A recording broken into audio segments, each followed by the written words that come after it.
All right, students, we're going to look at your first in-course assignment review now. Let me say off the bat, congratulations to all of you who did well. Special highlight to Shakila and Precious. You all did exceptionally well in the exam. Um, and I want to say to those of you who did well, remember the purpose of getting all of these courses done is not just only for getting good grades, which is a great thing. Grades are excellent thing, but it's now your ability to apply the information into your working world and into the real life, into your careers. All right, but I want to highlight Shakila and Precious for doing an excellent job in your first in-course pharmacy administration assignment. For those who didn't score too well, I say this is an opportunity for you to grow and develop on it. Um, Sometimes your perspective on how you read the question um, may be the reason why you answered it in a particular way, which perhaps may be the reason why you may not have scored as much as you wanted.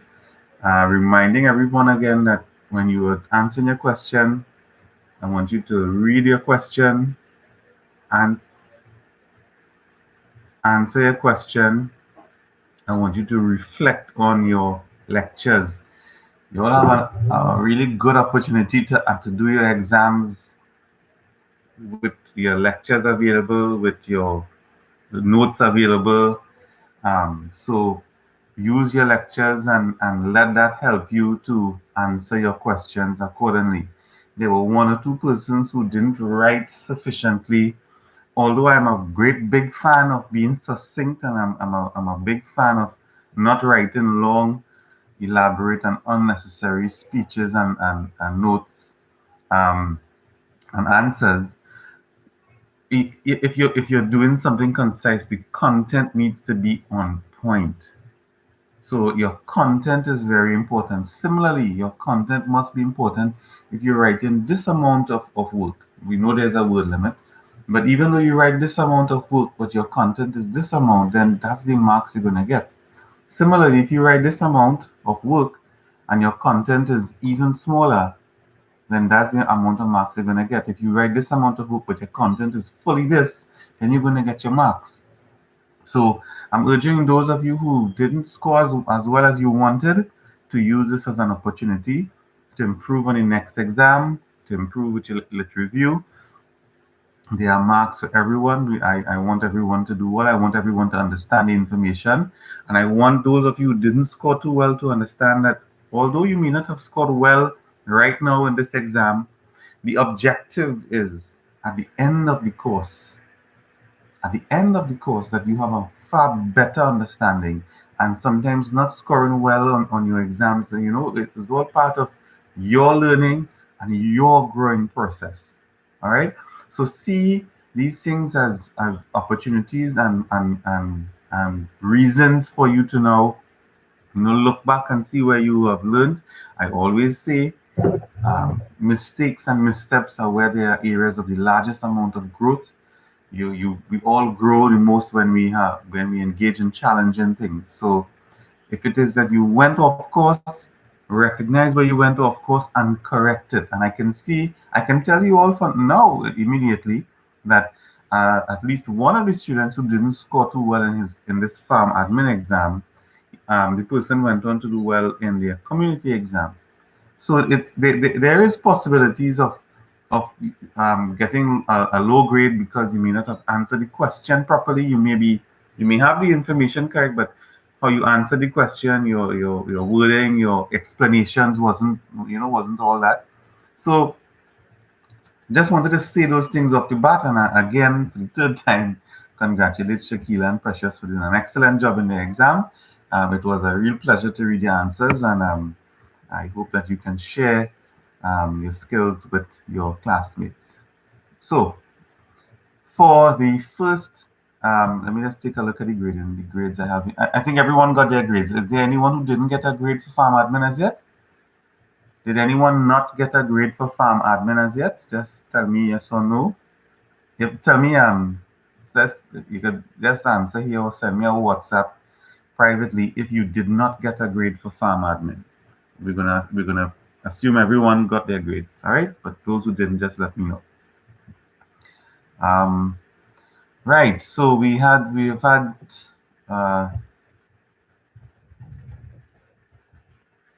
so essentially most persons your pass mark is 50, right? So nearly everyone passed. Um, and we had some good scores. We had some good answers and some perfect answers for some questions and not so perfect answers for the others. So it was an okay mix. It was an okay mix. All right. So I guess everyone got the answer. Okay. So let's go. The answer key. Use the positions in an organizational chart to explain the difference between horizontal and vertical management types in healthcare. Now, I was hoping that I would have seen simple, basic organizational charts and diagram in your answers. It didn't have to be complex ones. It could have been simple ones.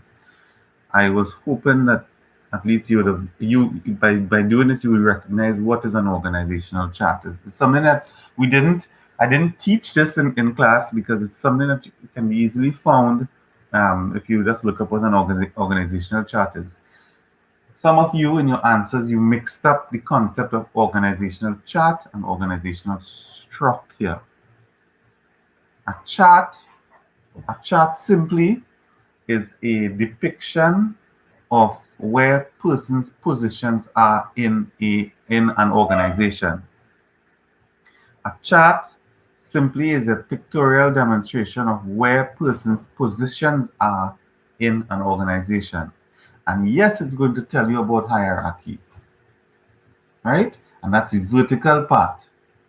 And yes, it's going to tell you horizontal, which is those who are peers, those who are amongst the same level. That's your horizontal management.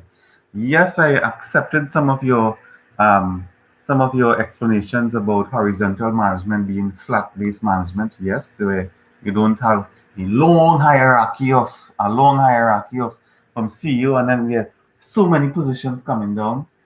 Yes, I understand that. We were looking for horizontal management being pairs of different departments, people who collaborate and who compete with each other. It's a lateral dynamic for horizontal management. And vertical management is up that way. Reporting direction is from down to up. So from everybody reports up and going higher up. Um, Vertical management is essentially your C-suite, your middle management, your front line. And just for the purposes of everyone understanding, your C-suite are who are the persons in your C-suite and your management team in your organization.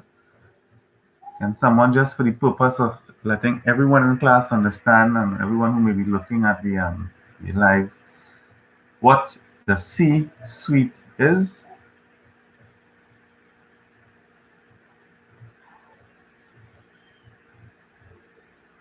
CEO, CFO, and COO. And CEO is Chief Executive Officer, CFO is Chief Financial Officer, and COO is Chief Operations Officer. Thank you very much, Leandra. So that is essentially what I wanted you all um, to do for answer number one. Um, was hoping to get a chart there, and I was hoping for you to identify the hierarchy of management in terms of vertical from your top, middle, front line. Talk about the reporting direction, then talk about horizontal management. Yes, that is it's a flatter type organization with perhaps one general manager and other small managers, or one CEO and just a few general managers. Fine, I can understand that. But I wanted you to appreciate also that in horizontal management, you have a lot more pairs for different departments, PWERS pairs, um, that collaborate and compete for resources. It's a lateral dynamic. So that's what I wanted for question one. Question two, and if there are any questions as we go along, just hit me up in the chat. For question two, Explain how new management competencies distinguish itself from old perspective of management, and explain if old management is completely irrelevant today. So I wanted you all to, you could have used elements of the table, the comparison table of old and new management from your lectures. That would have helped.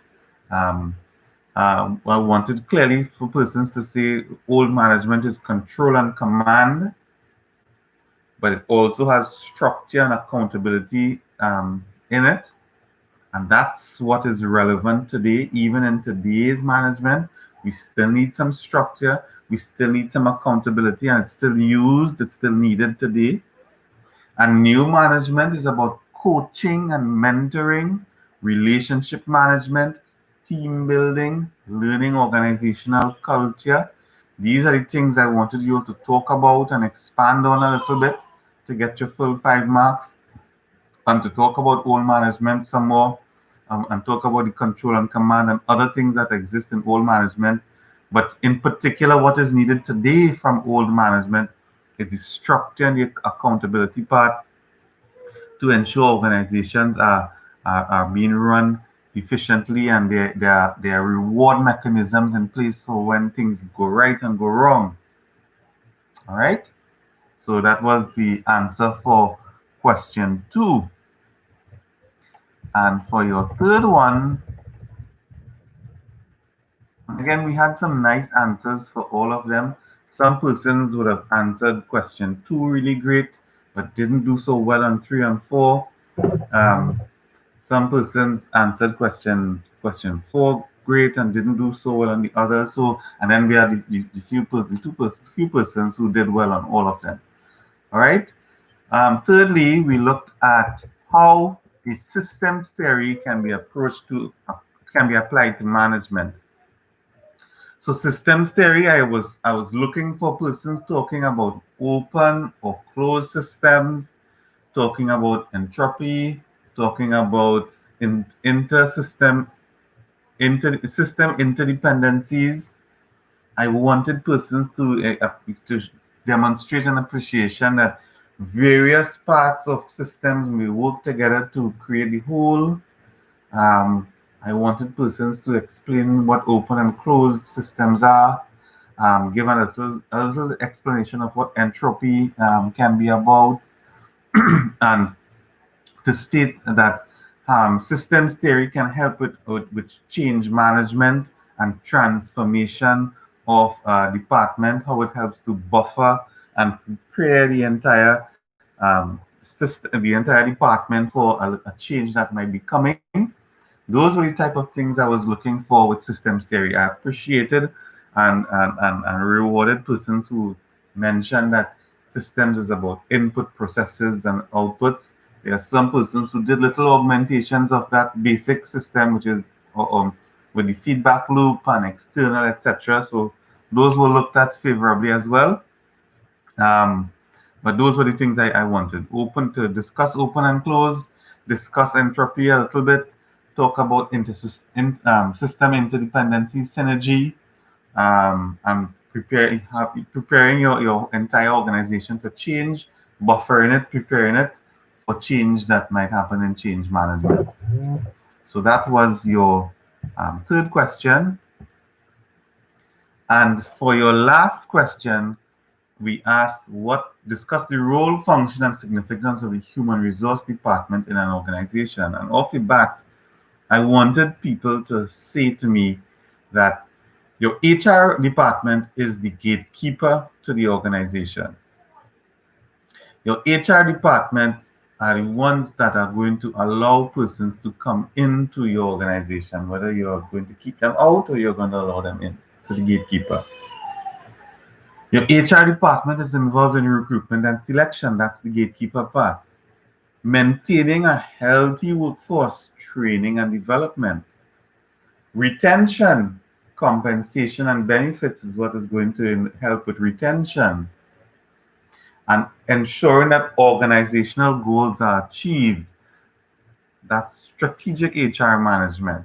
So I was hoping that for the answer for this HR question, that someone would have stated out the functions of HR. HR is about recruitment and selection. HR is about training and development. HR is about retention. HR is about compensation and benefits. HR is about employee safety. Yes, all of those things. And I wanted you all to mention that HR has a strategic role to ensure that persons who are hired can actually get the jobs done. All right. So that was the answers that I was looking for your HR question. Um, I hope everyone understands clearly what we wanted for your first in-course assignment. I hope the feedback was good. I hope you all can learn and grow. Let this be a platform to do better in your second in-course and in your lit review. And let it be now a competition amongst, remember I said, let this be a competition amongst high quality work. So let me have to know amongst a group of high quality work, choose the absolute best. And even the ones that don't score well still is considered to be high quality work. All right. So I hope everybody understood your review for your first exam. Any feedback on from you guys on how you thought it was?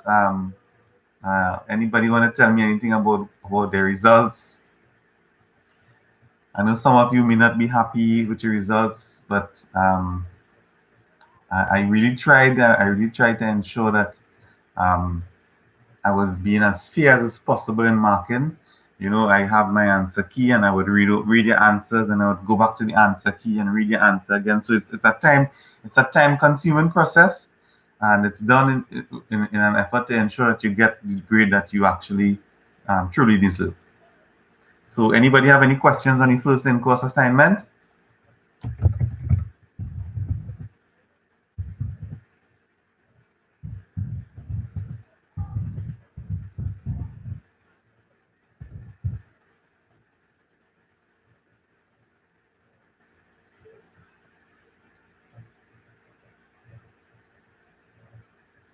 And I want you all to remember as well, guys and gals, that you're doing your exams again as we call open book. So we can't afford to be giving away marks per se and being too lenient, if for want for a better word. But um, this is where we would hope that you can use all the resources available to you to apply yourself and produce some good answers. No questions. Nobody's talking to me today. I notice nobody's talking to me today. Is it that I'm not making these sessions as interactive as I have in the past? Nobody's talking at all.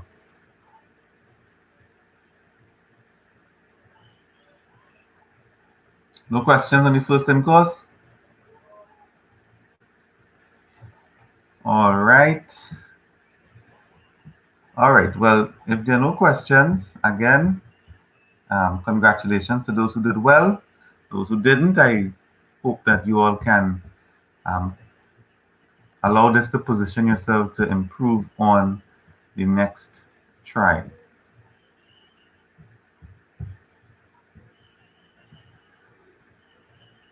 Okie dokes. So today we're going to do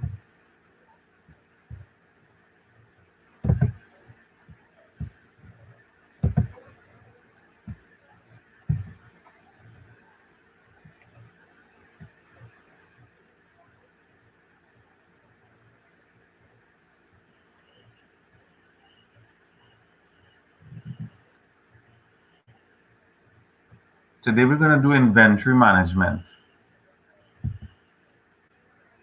So pull up your PowerPoint on inventory management and let's go through.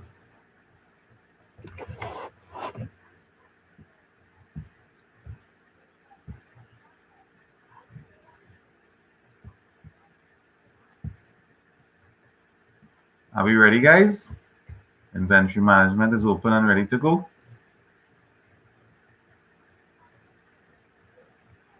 So for those of you who may have some little accounting background or assisting when accounts are being done, it will help. It will help you to understand this a little better.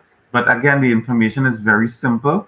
It's simple inventory management and some simple inventory management concepts that are tied into what we did earlier last week and the review today, your financial statements. And hopefully, at the end of the lecture today, you will see and have a better appreciation for how inventory management can also affect the creation of your financial statements. Good. So again, nobody is responding at all. All right. Okay. So let's go.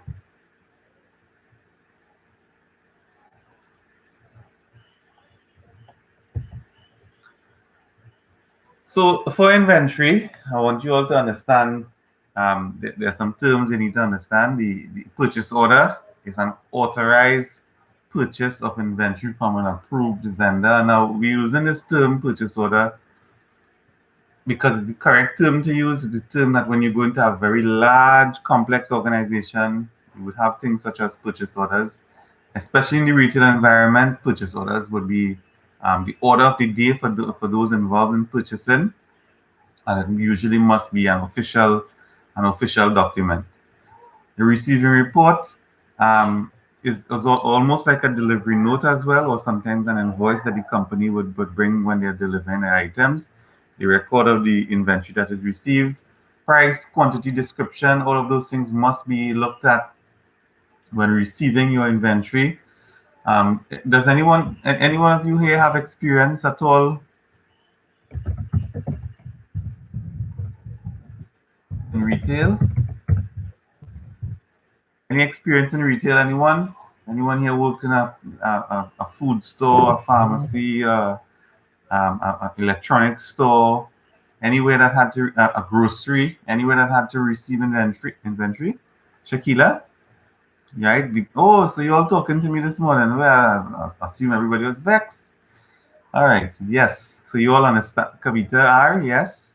So you all understand that essentially you place an order, and we know in an informal manner we would place an order via the phone. We can place an order via WhatsApp now. We used to place an order long ago via email. Very long. What was the long ago way of placing an order? Tell me. Can anyone tell me what was the long time way of placing an order? I don't think it's still used today, but it may still be used in some companies. What was the long? Yes, Shakila. That's right. Fax.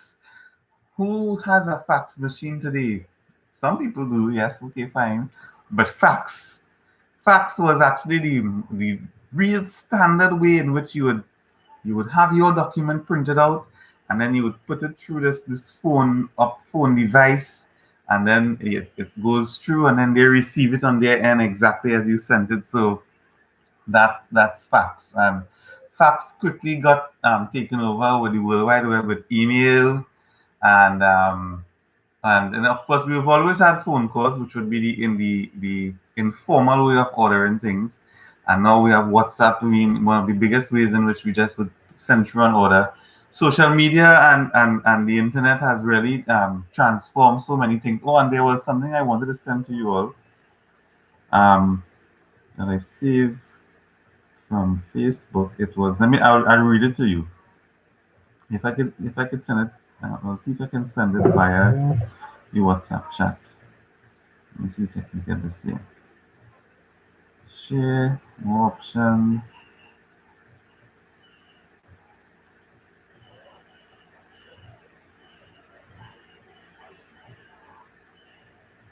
Well, that this would require everyone to have Facebook. I don't know if everybody have Facebook.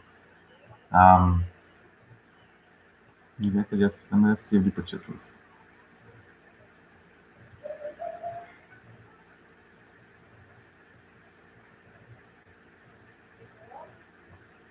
Save photo.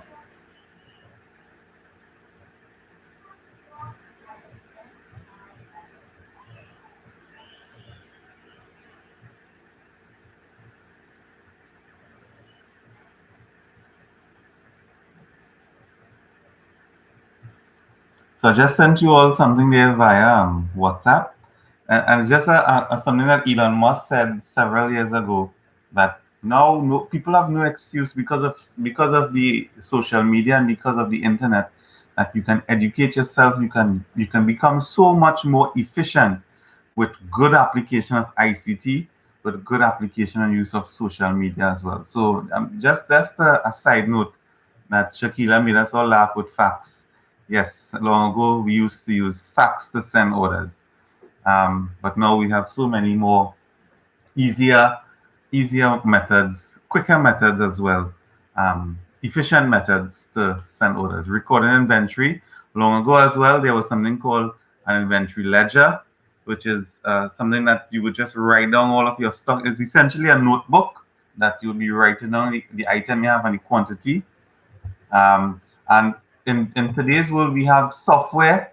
Software is used to replace the inventory ledger because your software system, your point of sale system at times, the same system as used to store your inventory. So for those of you, Shakila, Vikash, Kavita, who familiar with working somewhere where you have to receive, just a basic thing is you place the order comes, you make sure what you order is what you receive is what you ordered. You make sure the quantity is and that you order is what you receive. If there are discrepancies, that is sorted out right then and there. Whether you send back all of the goods, whether you take what you get, whether the price is the same, all of those things. And then it's then entered into your software system. Now, this is ideally, it's entered into your inventory management software or your point of sale software so that you can have in real time the amount of inventory at the correct price available for sale. So that's your inventory software that is going to be your controls for ensuring that you can always use that to do your stock count. Your physical inventory or your stock count should be taken at every year. It's advised that companies do a stock count every year so that they can have an idea if their inventory is being managed properly. If there are things such as shrink.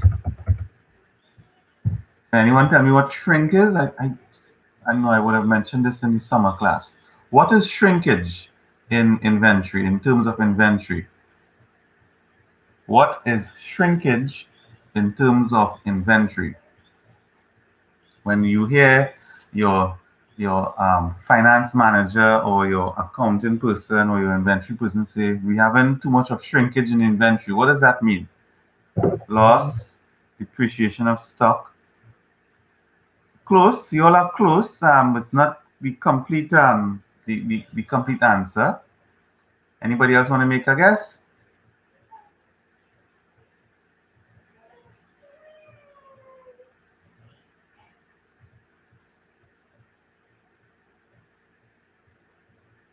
Anybody else?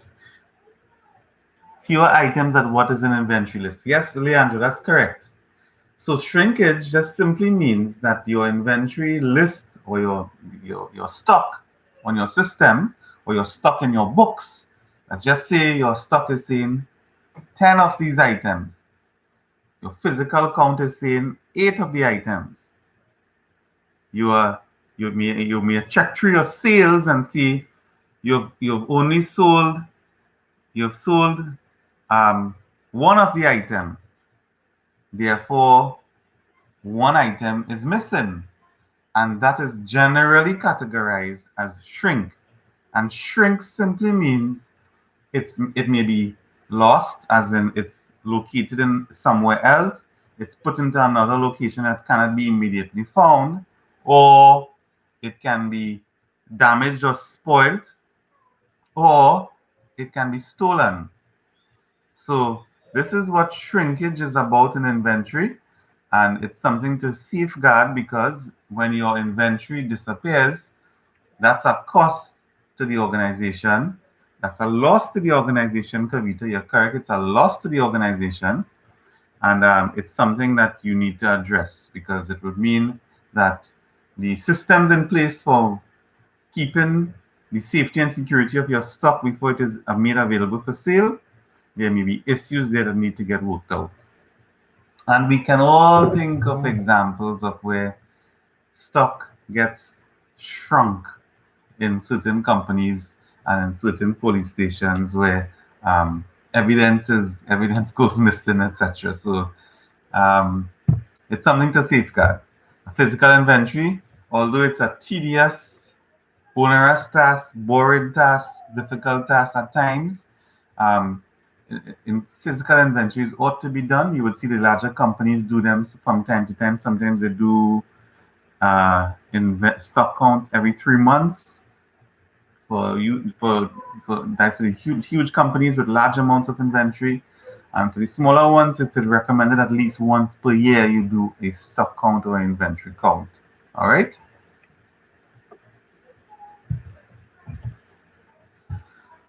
So we're going to look at some inventory cost flow assumptions. I wanted to look and see how much I can go before we take the break.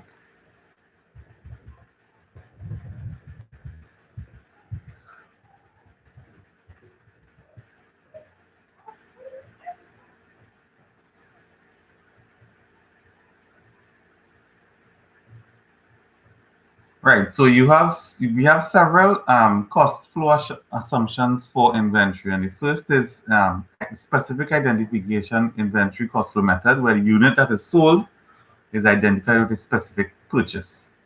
That's a special type or a unique type of cost flow method. The second one is first in, first out, FIFO. It's a term that you may be familiar with. First in, the first amount of goods that are received are the first amount of goods that are sold. So it's similar to like when you pack your goods on a shelf, you would generally speaking, you would put the items that are on the shelf already, which would be items that were first bought, you bring them forward. And if if you are stocking up, take the new items that you got to stock up, you put it behind the old one. That's just an idea of what first in, first out is about. But in terms of costing, it simply means that the items that you bought first at this particular cost is now put out for sale, right? The items that you first bought at a particular cost, let's say you bought 20 items at $10, all of those are put out for sale first. The next cost flow method is last in, first out. And last in, first out is the last set of units that you bought are put out first for sale. So for example, and I want you to build on what I'm saying here, you bought 20 items for $10, and when you may have sold some, and now you are stocking up, and you bought another 20 items, but this time for $15. Last in, first out would mean you put those new items in front of your old stock. I'm saying it so that you can get an idea of physically what we mean, but it's also a costing strategy that is used. So you're now selling out the items that you paid more for, and you having now in more or less you could say back stock the first set of items that you bought. So you're now selling out your items that you paid more for, right? And next we have the weighted inventory costing method, cost flow method. That is where all of you bought items in January, you bought items in March, and you bought items in June. The same item, but at different costs. Total amount that you bought. Let's say you bought 10 and 15 and 5. So that's 20. Sorry, that's 30 units. They all have different prices, and you just do the total of how much you paid over the total number of units. That's your weighted average inventory cost methods. Now, the purpose of discussing these is, as you would see as we go along in the lecture, is that it affects your net profit, it affects your cost of goods sold. And your cost of goods sold is something that's used to determine to calculate your income statement. So forgetting about costing right now, inventory costing. We know from practice and those who worked in, as you said, or Shakila, or it could be the stock with the short. Yes, yes, it could be the stock with the short expiry. Correct, correct, Shakila. Right? And I was about to say this, that generally it's presumed that your old stock, the ones that you bought in January, we are in June, that one may be approaching expiry, so it's generally brought up and it's brought forward, and then you put your old stock to the back. That's the first in, first out. And that's a practice that we generally do in all retail stores, whether it be a grocery, a pharmacy, a parts place, an electronics place, wherever it is.